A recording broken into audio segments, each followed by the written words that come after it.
ಸ್ನೇಹಿತರಿಗ Iran ಯುದ್ಧದಲ್ಲಿ Iran ಮೇಲೆ Israel ದೊಡ್ಡ ದಾಳಿ ಮಾಡಿದೆ. ಇರಾನ್ನ F-14 ಟಾಮ್ ಕ್ಯಾಟ್ ಯುದ್ಧ ವಿಮಾನಗಳನ್ನ ಧ್ವಂಸ ಮಾಡಿದೆ, ನಾಶಗೊಳಿಸಿದೆ ಇಸ್ರೇಲ್.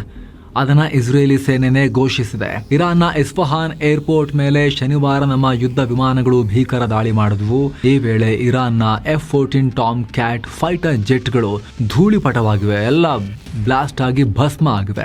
ಅನೇಕ ಫೈಟರ್ ಜೆಟ್ಗಳನ್ನ ನಾವು ಹೊಡೆದು ಧ್ವಂಸ ಮಾಡಿದೀವಿ ಅಂತ ಇಸ್ರೇಲ್ ಹೇಳ್ಕೊಂಡಿದೆ. ನಂಬರ್ ಕೊಟ್ಟಿಲ್ಲ, ಹಲವಾರು ಅಂತ ಹೇಳಿದ್ದಾರೆ. 4th ಜನರೇಷನ್ ವಿಮಾನಗಳನ್ನ ಅಮೆರಿಕದ ಗ್ರಮನ್ ಕಂಪನಿ ನಿರ್ಮಾಣ ಮಾಡಿರೋದು. ನಾರ್ಥ್ರೋಪ್ ಗ್ರಮನ್ ಇದು 1990ರ ದಶಕದಲ್ಲಿ ವಿಶ್ವದ ಅತ್ಯಂತ ಶಕ್ತಿಶಾಲಿ ಇಂಟರ್ಸೆಪ್ಟರ್ ವಿಮಾನಗಳಲ್ಲಿ ಒಂದಾಗಿತ್ತು. 1970ರ ದಶಕದಲ್ಲಿ ರಷ್ಯಾದ ಅಂದಿನ ಸೋವಿಯತ್ ಒಕ್ಕೂಟದ ಅತ್ಯಂತ ವೇಗದ MiG-25 ವಿಮಾನಗಳಿದ್ವಲ್ಲ, ಅವುಗಳನ್ನ ಕೌಂಟರ್ ಮಾಡೋಕೆ ಅಮೆರಿಕ ಇವುಗಳನ್ನ ನಿರ್ಮಾಣ ಮಾಡಿತ್ತು. 1979ರ ಇಸ್ಲಾಮಿಕ್ ಕ್ರಾಂತಿಗೂ ಮುನ್ನ ಫ್ರೆಂಡ್ಲಿ ರಿಜಿಮ್ ಇರಾನ್ನ ಶಾಗಳು ಅಧಿಕಾರದಲ್ಲಿದ್ದಾಗ ಅಮೆರಿಕ ಅವಾಗ ಕೊಟ್ಟಿತ್ತು ಫ್ರೆಂಡ್ಸ್ ಅಂತ ಅನ್ಕೊಂಡು.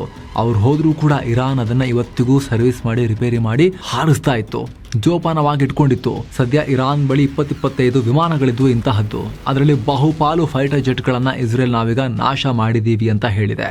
ಎಷ್ಟು ಮಾತ್ರವಲ್ಲದೆ ಇಸ್ರೇಲ್ ಈಗ ಇರಾನ್ನ ಬೆನ್ನೆಲುಬನ್ನೇ ಮುರಿಯೋಕೆ ದೊಡ್ಡ ಪ್ಲಾನ್ ಮಾಡಿದೆ. ಕಳೆದೊಂದು ವಾರದಿಂದ ನೂರಾರು ಇಸ್ರೇಲಿ ಯುದ್ಧ ವಿಮಾನಗಳು ಇರಾನ್ನ ಅತ್ಯಂತ ಪ್ರಮುಖ ಕ್ಷಿಪಣಿ ತಯಾರಿಕಾ ಕೇಂದ್ರಗಳ ಮೇಲೆ ಭೀಕರ ದಾಳಿ ನಡೆಸ್ತಾ ಇವೆ. ಅದರಲ್ಲೂ ಇರಾನ್ನ ಪರ್ಚಿನ್ ಮತ್ತು ಶಾರುದ್ ಅನ್ನೋ 2 ಅತಿದೊಡ್ಡ ಫೆಸಿಲಿಟಿಗಳ ಮೇಲೇನೆ ಇಸ್ರೇಲ್ ದಾಳಿ ಮಾಡಿದೆ. ಇದರಿಂದ ಭಾರಿ ಡ್ಯಾಮೇಜ್ ಆಗಿದೆ ಅಂತ ಇಸ್ರೇಲ್ ಸೇನೆ ಹೇಳಿದೆ.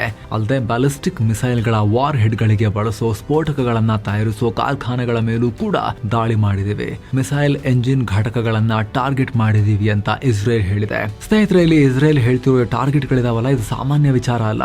ಯಾಕಂದ್ರೆ ಪರ್ಚಿನ್ ಇದು ಕೇವಲ ಕ್ಷಿಪಣಿ ತಯಾರಿಕಾ ಕೇಂದ್ರ ಅಲ್ಲ, ಇರಾನ್ನ ಅತ್ಯಂತ ರಹಸ್ಯವಾದ ಮಿಲಿಟರಿ ಸಂಕೀರ್ಣ ಕಾಂಪ್ಲೆಕ್ಸ್. ಇಲ್ಲಿ ಕ್ಷಿಪಣಿಗಳಿಗೆ ಬೇಕಾದ ಪ್ಲಾನೆಟರಿ ಮಿಕ್ಸರ್ಗಳನ್ನ ಅಂದ್ರೆ ಘನ ಇಂಧನ ಮಿಶ್ರಣ ಮಾಡೋ ಯಂತ್ರಗಳನ್ನ ಇಸ್ರೇಲ್ ಧ್ವಂಸ ಮಾಡಿದೀವಿ ಅಂತ ಹೇಳಿದೆ, ಪಕ್ಕಾ ಇಂಟೆಲಿಜೆನ್ಸ್ ಮಾಹಿತಿ ಮೇರೆಗೆ. ಹೀಗಾಗಿ ಈ ಯಂತ್ರಗಳಿಲ್ಲದೆ ದೊಡ್ಡ ಪ್ರಮಾಣದಲ್ಲಿ ಕ್ಷಿಪಣಿಗಳನ್ನ ತಯಾರಿಸುವುದು ಇರಾನ್ಗೆ ಇನ್ಮೇಲೆ ಅಸಾಧ್ಯ ಆಗಬಹುದು. ಇನ್ನು ಶಾರೂದ್ ಸೈಟ್ ಇಲ್ಲಿ IRGC ಕ್ಷಿಪಣಿಗಳನ್ನ ಮಾಡ್ಕೊಳ್ತಾ ಇತ್ತು. ಕಳೆದ 48 ಗಂಟೆಗಳಲ್ಲಿ ಇಸ್ರೇಲ್ ಇಲ್ಲಿನ ಇಡೀ ಪ್ರೊಡಕ್ಷನ್ ಲೈನ್ ಅನ್ನ ಮಣ್ಣು ಪಾಲು ಮಾಡಿದ್ದೀವಿ ಅಂತ ಘೋಷಿಸಿದೆ. ಇದು ನಿಜವಾದ್ರೆ ಇರಾನ್ಗೆ ಅತಿ ದೊಡ್ಡ ಹಿನ್ನಡೆ ಆಗಬಹುದು ಫೈಟ್ ಬ್ಯಾಕ್ ಕೇಪಬಿಲಿಟೀಸ್ ನಲ್ಲಿ. ಇನ್ನು ಇದರ ಬೆನ್ನಲ್ಲೇ ಇರಾನ್ ಮೇಲಿನ ದಾಳಿಯನ್ನ ಇಸ್ರೇಲ್ ಮತ್ತಷ್ಟು ತೀವ್ರನೆ ಮಾಡ್ತಾ ಹೋಗ್ತಾ ಇದೆ. ತೈಲಗಾರಗಳನ್ನ ಕೂಡ ಹೊಡೆಯೋಕೆ ಶುರು ಮಾಡಿದೆ. ತೈಲಗಾರ ಮಿಸೈಲ್ ಫೆಸಿಲಿಟಿ ಬಳಿಕ ಈಗ ಜನನಿಬಿಡ ಪ್ರದೇಶಗಳ ಮೇಲೂ ಕೂಡ ದಾಳಿ ಮಾಡ್ತಾ ಇದೆ. ಇರಾನಿಯನ್ ಮಾಧ್ಯಮಗಳೇ ಇದನ್ನ ರಿಪೋರ್ಟ್ ಮಾಡಿವೆ. ಅದರಲ್ಲೂ ಇಸ್ಫಹಾನ್ ಪ್ರಾಂತ್ಯದಲ್ಲಿ ಈ ದಾಳಿಗೆ ಕನಿಷ್ಠ 11 ಜನರ ಪ್ರಾಣ ಹೋಗಿದೆ, ಹಲವರು ಗಾಯಗೊಂಡಿದ್ದಾರೆ. ಇಸ್ಫಹಾನ್ ಪ್ರಾಂತ್ಯದ 8 ನಗರಗಳನ್ನ ಗುರಿಯಾಗಿಸಿಕೊಂಡು ಈ ದಾಳಿ ನಡೆಸಲಾಗಿದೆ ಅಂತ ವರದಿಯಲ್ಲಿ ಉಲ್ಲೇಖ ಮಾಡಲಾಗಿದೆ. ಆದ್ರೆ ಇಷ್ಟಕ್ಕೆ ಸುಮ್ಮನಾಗದ ಇಸ್ರೇಲ್ ಇರಾನ್ ಮೇಲೆ ಇನ್ನಷ್ಟು ದೊಡ್ಡದಾಗಿ ದಾಳಿಗಳನ್ನ ಮಾಡ್ತೀವಿ ಅನ್ನೋ ವಾರ್ನಿಂಗ್ ಕೂಡ ಕೊಟ್ಟಿದೆ.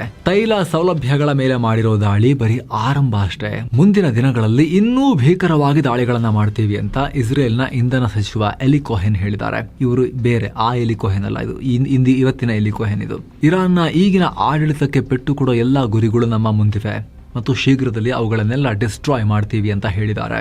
ಇರೋ ಯುದ್ಧ ಯಾವಾಗ ಮುಗಿಯುತ್ತೆ ಅನ್ನೋ ಪ್ರಶ್ನೆ ಕೇಳಿದಾಗ ನಾವು ಹಾಕಿಕೊಂಡಿರೋ ಗುರಿಗಳನ್ನ ಸಾಧಿಸೋಕೆ ಒಂದು ನಿರ್ದಿಷ್ಟ ಪ್ಲಾನ್ ಮಾಡ್ಕೊಂಡಿದ್ದೀವಿ, ಅದರ ಪ್ರಕಾರ ಆಪರೇಷನ್ ನಡೆಸ್ತಾ ಇದ್ದೀವಿ ಅಂತ ಹೇಳಿದ್ದಾರೆ. ನಾವಿಸಲಿ ಹೆಂಗ್ ಮಾಡ್ತೀವಿ ಅಂತ ಹೇಳಿದ್ರೆ 1 ವರ್ಷ ಬಿಟ್ಟು 2 ವರ್ಷ ಬಿಟ್ಟು ಮತ್ತೊಂದ್ಸಲಿ ಯುದ್ಧಕ್ಕೆ ಹೋಗಬೇಕು, ಮತ್ತೆ ಜಗಳ, ಆ ರೀತಿ ಪರಿಸ್ಥಿತಿ ನಾವು ಈ ಸಲ ಬಿಡಲ್ಲ.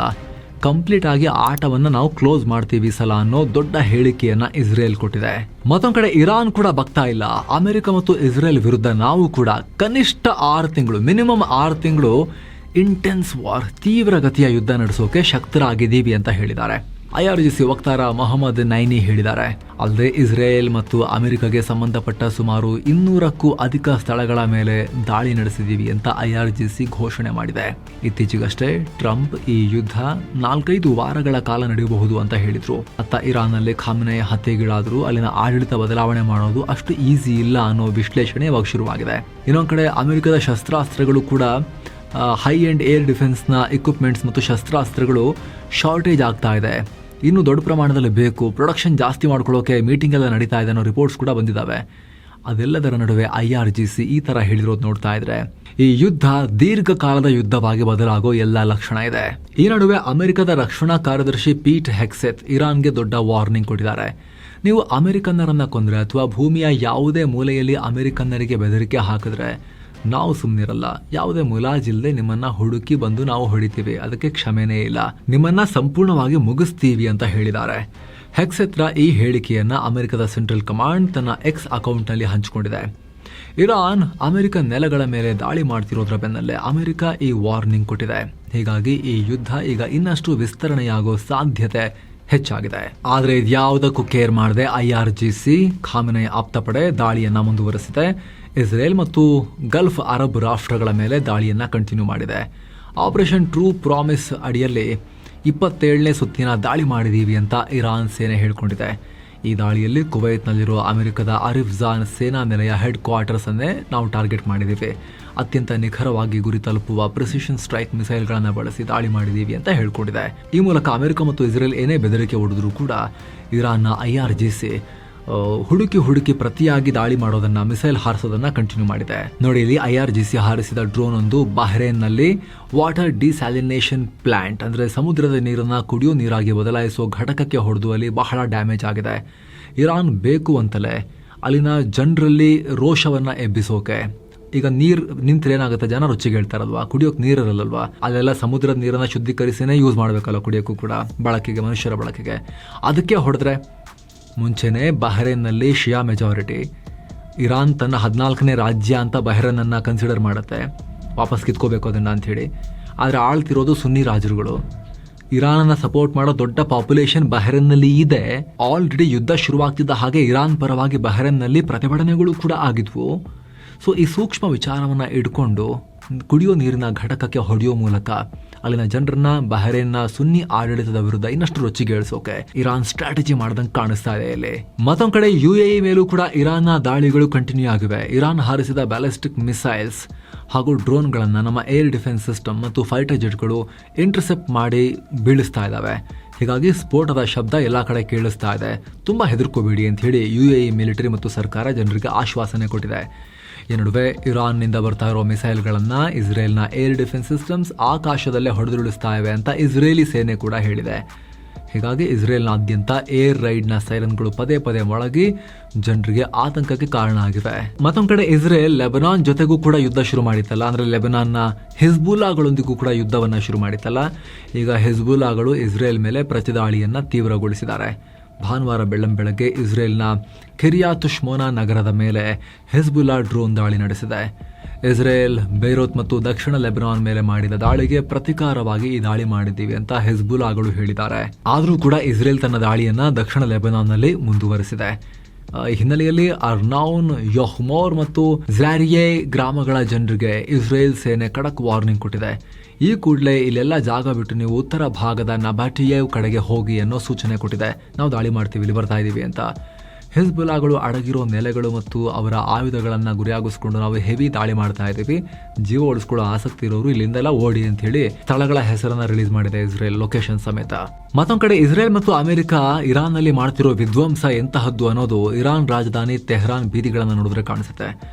ಇಸ್ರೇಲ್ನ ಮಿಸೈಲ್ ದಾಳಿಗೆ ಇರಾನ್ನ ತೈಲಾಗಾರಗಳು ನಾಶವಾಗಿವೆ. ಅಲ್ಲದೆ ಅಲ್ಲಿಂದ ಸೋರಿಕೆಯಾಗಿರೋ ಇಂಧನ ತೆಹರಾನ್ನ ಚರಂಡಿ ವ್ಯವಸ್ಥೆಯನ್ನೆಲ್ಲ ಹೋಗಿ ಸೇರ್ಕೊಳ್ತಾ ಇದೆ. ಈ ಕಾರಣದಿಂದಾಗಿ ತೆಹರಾನ್ನ ರಸ್ತೆಗಳ ಪಕ್ಕದಲ್ಲೇ ಬೆಂಕಿಯ ನದಿ, ರಿವರ್ ಆಫ್ ಫೈರ್, ಅಂದರೆ ರಸ್ತೆಗಳ ಉದ್ದಕ್ಕೂ ಬೆಂಕಿ ಜ್ವಾಲೆಯಂತೆ ಹರಿತಿರೋದು ಕಂಡುಬರಿದೆ. ಈ ವಿಡಿಯೋಸ್ ಬಹಳ ಶೇರ್ ಆಗ್ತಿದ್ದಾವೆ. ಇನ್ನು ಇರಾನ್ನಲ್ಲಿನ ಜನ ಮತ್ತಷ್ಟು ನರಕಯಾತನೆ ಅನುಭವಿಸ್ತಿರೋದು ಕೂಡ ಗೊತ್ತಾಗಿದೆ. ಅಮೆರಿಕ ಇಸ್ರೇಲ್ ನಿರಂತರ ದಾಳಿಗೆ ಇದುವರೆಗೂ 1400ಕ್ಕೂ ಅಧಿಕ ಇರಾನಿಯನ್ಸ್ ಪ್ರಾಣ ಕಳ್ಕೊಂಡಿದ್ದಾರೆ. ಅದು ಸೇನೆಯವರು, ಜನರು ಎಲ್ಲ ಸೇರಿ ಏನೋ ಯುದ್ಧದ ತೀವ್ರತೆಗೆ ಬೆಚ್ಚಿ ಬಿದ್ದಿರೋ ಸುಮಾರು 1 ಲಕ್ಷಕ್ಕೂ ಅಧಿಕ ಜನ ಮನೆಯೆಲ್ಲ ಬಿಟ್ಟು ಶಿಫ್ಟ್ ಆಗ್ತಿದ್ದಾರೆ. ಇರಾನ್ನಲ್ಲಿ ಸಾವಿರಾರು ಜನ ನಿರಾಶ್ರಿತರು ನಮಗೆ ಸಹಾಯ ಮಾಡಿ ಅಂತ ವಿಶ್ವಸಂಸ್ಥೆಗೆ ಕೇಳ್ತಾ ಇದ್ದಾರೆ. ನಿರಾಶ್ರಿತರಿಗೆ ಕನಿಷ್ಠ ಆಹಾರ ಮತ್ತು ನೈರ್ಮಲ್ಯ, ವೈದ್ಯಕೀಯ ಸೌಲಭ್ಯ ಕೊಡೋಕ್ಕೂ ಕೂಡ ನಮಗೆ ಸಾಧ್ಯ ಆಗ್ತಾ ಇಲ್ಲ ಅಂಥೇಳಿ ವಿಶ್ವಸಂಸ್ಥೆಯ ನಿರಾಶ್ರಿತರ ಏಜೆನ್ಸಿ UNHCR ಕಳವಳ ವ್ಯಕ್ತಪಡಿಸಿದೆ.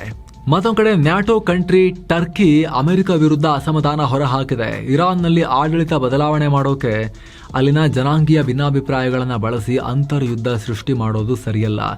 ಇದೊಂದು ಐತಿಹಾಸಿಕ ತಪ್ಪು, ಹಿಸ್ಟಾರಿಕ್ ಬ್ಲಂಡರ್ ಆಗಬಹುದು, ಅತ್ಯಂತ ಅಪಾಯಕಾರಿ ಸನ್ನಿವೇಶ ಅಂತ ಟರ್ಕಿ ವಿದೇಶಾಂಗ ಸಚಿವ ಹಕನ್ ಫಿಡಾನ್ ಅಮೆರಿಕಗೆ ವಾರ್ನಿಂಗ್ ಕೊಟ್ಟಿದ್ದಾರೆ.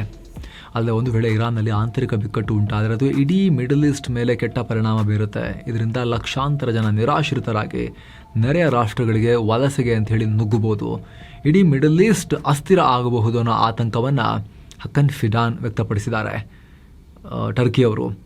ಅದು ಹಾಗೆ ಇರಾನ್ ಒಳಗಡೆ ನುಸುಳೋಕೆ ಅಮೆರಿಕ ಕುರ್ದಿಶ್ ಪಡೆಗಳಿಗೆ ಶಸ್ತ್ರಾಸ್ತ್ರ ಕೊಡಬಹುದು, ಟ್ರೈನಿಂಗ್ ಕೊಡಬಹುದು ಅನ್ನೋ ವರದಿ ಹೊರಬಿದ್ದ ಬೆನ್ನಲ್ಲೇ ಟರ್ಕಿ ಈ ಥರ ಹೇಳಿದೆ. ಸೇಮ್ ಟೈಮ್ ಅವರು ಇರಾನ್ಗೂ ಕೂಡ ವಾರ್ನಿಂಗ್ ಕೊಟ್ಟಿದ್ದಾರೆ ಟರ್ಕಿಯವರು.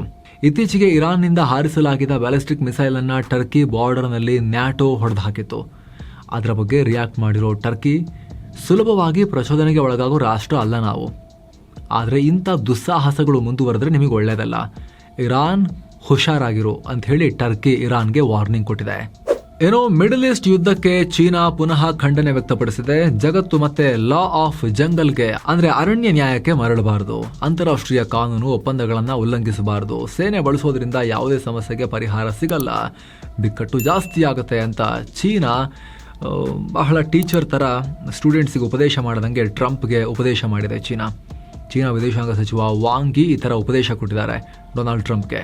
ಸೊ ಫ್ರೆಂಡ್ಸ್, ಇದಾಗಿತ್ತು ಇರಾನ್ ಯುದ್ಧಕ್ಕೆ ಸಂಬಂಧಪಟ್ಟ ಇದುವರೆಗಿನ ಎಲ್ಲ ಅಪ್ಡೇಟ್ ತಲುಪಿಸುವಂಥ ಪ್ರಯತ್ನ. ಟೈಮ್ಲಿಯಾಗಿ ಮುಂದೆ ಕೂಡ ನಿಮಗೆ ಮಾಹಿತಿ ತಲುಪಿಸ್ತಾನೆ ಇರ್ತೀವಿ. ಸ್ನೇಹಿತರೆ, ಸಬ್ಸ್ಕ್ರೈಬ್ ಮಾಡದಿರೋ ದಯವಿಟ್ಟು ಸಬ್ಸ್ಕ್ರೈಬ್ ಮಾಡಿ. ಹಾಗೆ ಪಕ್ಕದಲ್ಲೇ ಜಾಯಿನ್ ಬಟನ್ ಇದೆ, ಅದರ ಮೇಲೆ ಕ್ಲಿಕ್ ಮಾಡೋ ಮೂಲಕ ಆಸಕ್ತ ವೀಕ್ಷಕರು ಮಸ್ಮಗ ಪ್ರೀಮಿಯಂ ಮೆಂಬರ್ಸ್ ಆಗ್ಬೋದು. ಎಲ್ಲ ಮೆಂಬರ್ ಓನ್ಲಿ ವೀಡಿಯೋಸನ್ನು ಆಮೇಲೆ ನೋಡೋಕೆ ಶುರು ಮಾಡ್ಬೋದು. ಎಲ್ಲಕ್ಕಿಂತ ಹೆಚ್ಚಾಗಿ ನೀವು ನಮಗೆ ಸಪೋರ್ಟ್ ಮಾಡಿದ ಹಾಗೂ ಕೂಡ ಆಗುತ್ತೆ. ಆಸಕ್ತರು ಚೆಕ್ ಮಾಡಿ ಮತ್ತೆ ಭೇಟಿ ಆಗ್ತಿರೋಣ. ನಮಸ್ತೆ.